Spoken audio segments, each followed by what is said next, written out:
Who are you? I need to introduce myself, of course.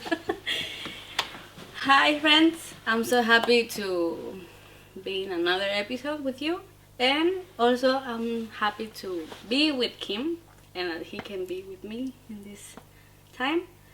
And it's the first episode in English, so it's challenging, but I hope and I know that it's gonna be good.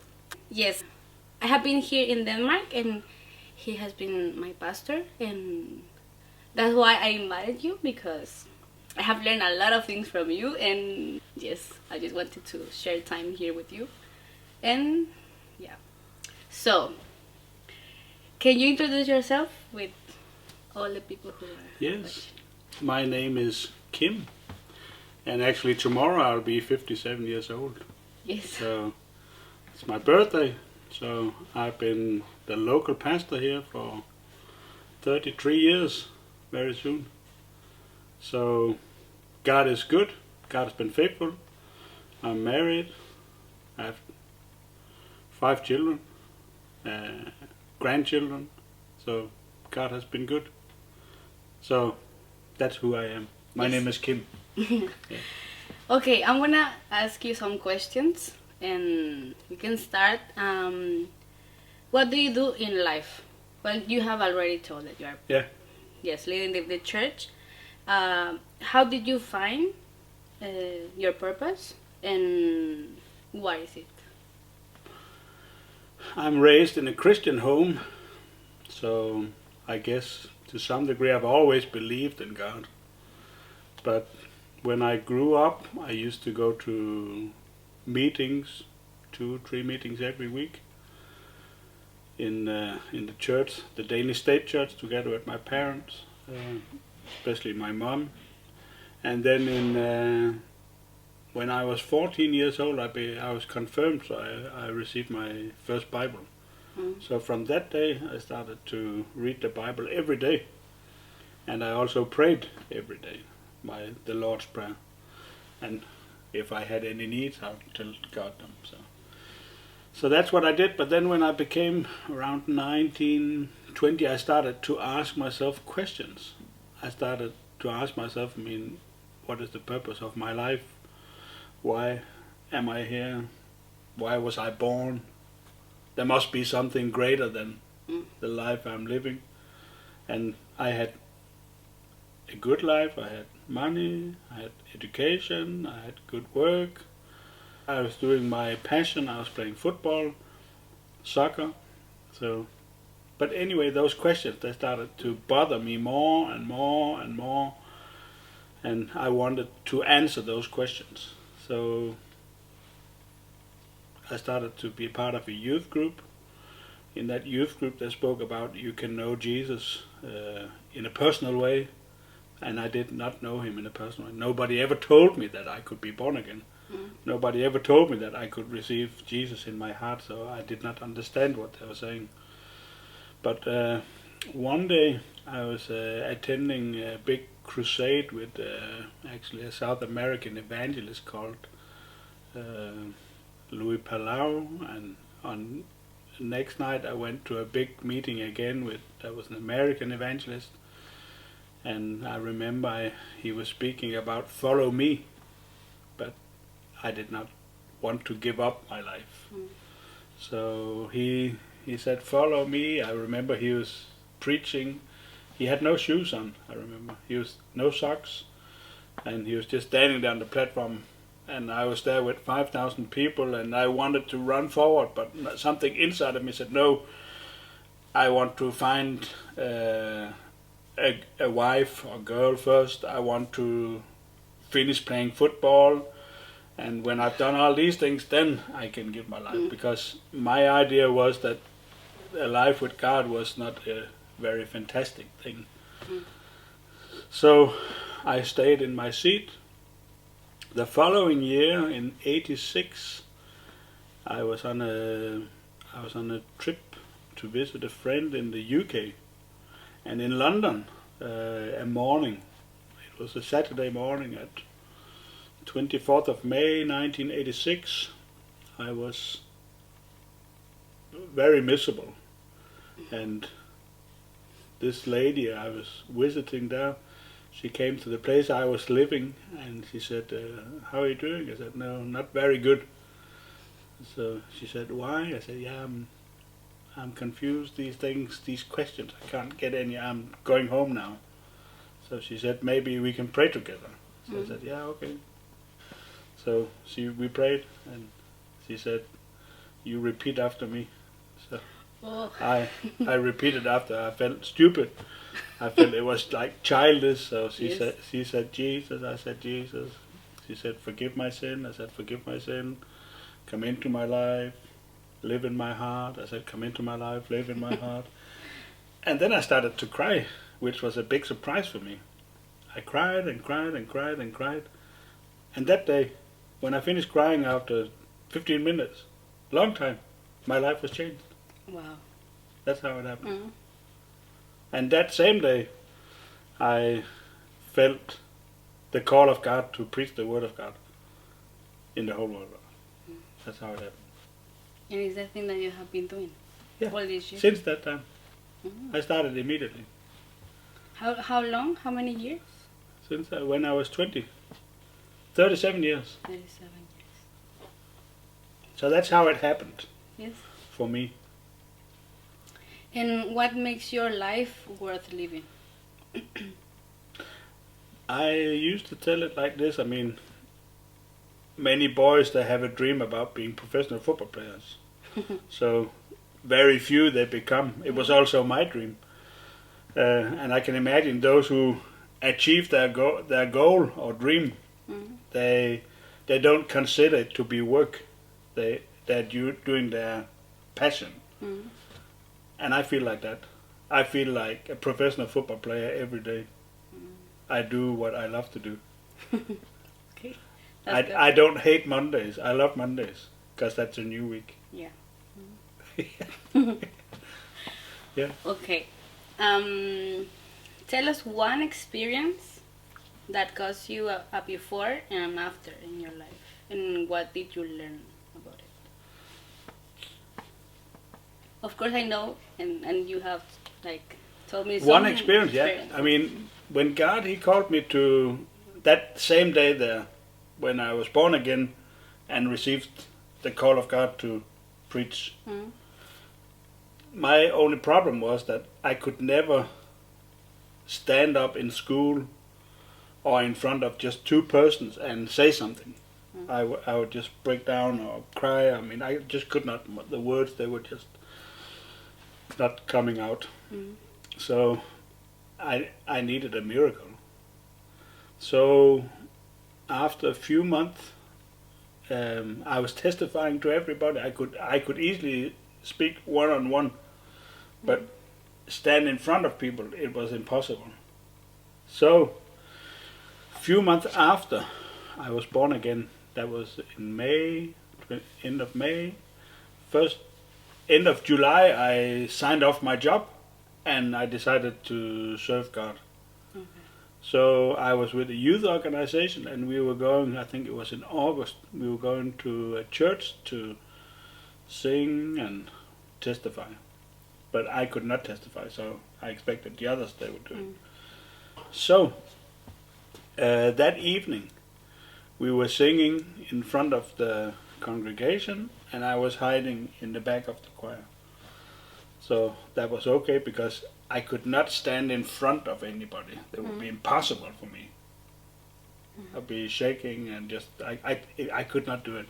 So just before we were starting to sing the first worship song, the leader of the group I was in, he said, "Tonight you're going to testify." I just, everything, I could not sing, I could not any, I was hiding at them, and I wanted to run out. At that moment, I felt something come from up, and it went in my head. And I knew that day that I received the gift to preach. Wow. So since that day, I could preach. Wow. It's crazy. Yes. I can preach hours. Yes. 1 day, 2 day, 3 day. But to get up there and turn around, it's still difficult for me. But the moment I start in the gift, I know it's not me. Yeah. It's the gift of God. Yes. That's how. So before, I could not. After, I could. Yeah. And I reminded the verse when God told Moses Yeah. that, like, don't worry, I'm gonna tell you what to say, and you're gonna be able. So. But I think also for me, sometimes at the beginning it's difficult to. But when I am up, or it's like, yeah, it comes. Yeah. So it's just before you worry a lot. Yeah. For me, I stand there even today on the Sundays when we are in the meeting hall. I'm thinking, how do I get from here and up there and turn around?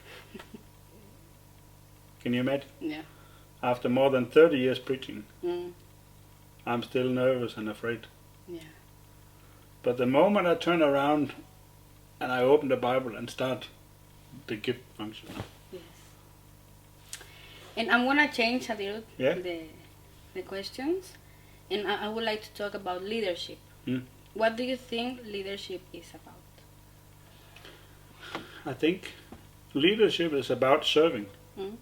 So that when I hear leaders, I'm thinking they are the ones who need to serve, and serving, that is work. Yes. So Jesus, he said, I did not come to be served, I came to serve. And he said, I give you this picture of washing your feet as a picture for you, that you should also do the same. So I think in many parts of the world, I know we should honor, leaders. That's also biblical. But I think many leaders, they have the wrong idea about leadership. They want to be served instead of be servants. Yeah. So I believe in serving. So you consider that a leader is a person who serves? Yeah. Even in the government, they call them ministers. So they are the minister of education. And minister means servant. Well. So what is your ministry? What are you serving with? Yes. So that word minister means someone who serves. So if you have a prime minister in the government, he should be the biggest servant, the prime servant. Yes. Yeah. So that's my picture of ministry and leadership.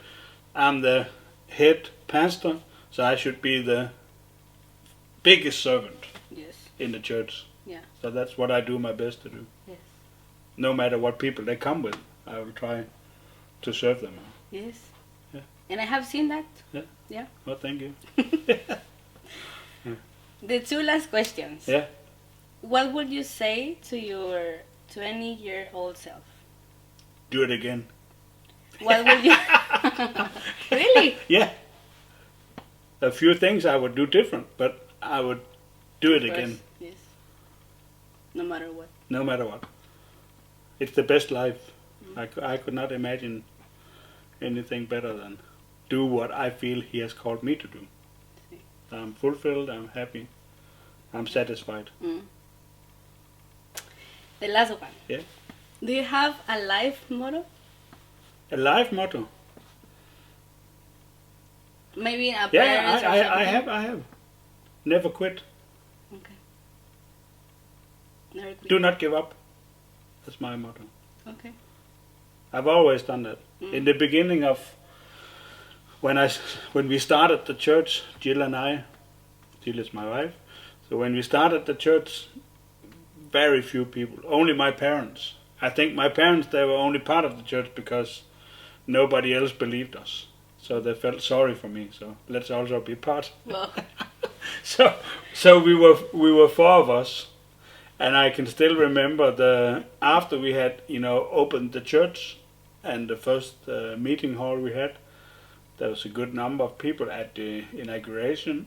So the next Sunday, the real test came because we were only my wife, my son, my father, their foster son, and myself.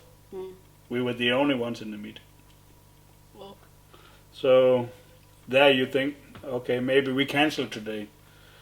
But I decided, no, I'm not quitting. Now, today is the test if we believe in this church. So we had meeting. Yeah. Jill, my wife, she had the children's church. And we were worshiping God. Then she went out with the 2 children. And I was left in the meeting hall to preach for my own dad. Yeah. And I've had so many opportunities to quit like everybody else. Yes. But I just had this simple idea. If I quit, I will never win. Then my chance is over. But if I stay in the game and refuse to quit, I still have the chance to win. Yes. I'm not giving up. Yeah. So don't quit. Don't quit. No matter what. I think it was Winston Churchill, the famous Prime Minister of the UK or England, Great Britain, when they were Second World War. He said, when you go through hell, keep on walking. Yes, if not. You die? Yes. Good. Okay, I'll have more questions. Yeah. But thank you for being with me. And I know that maybe another episode will come in the future. Maybe if you come and visit us, we can do one more. Yes. So maybe I can say something. Yes. So since you're watching the podcast of Anna, we just want to tell you that Anna has been a great blessing for us here in Denmark for the last 1 year, 12 months, 13 months, or how? 14 months? 14, yeah. yeah. So it's been a great joy to have her here.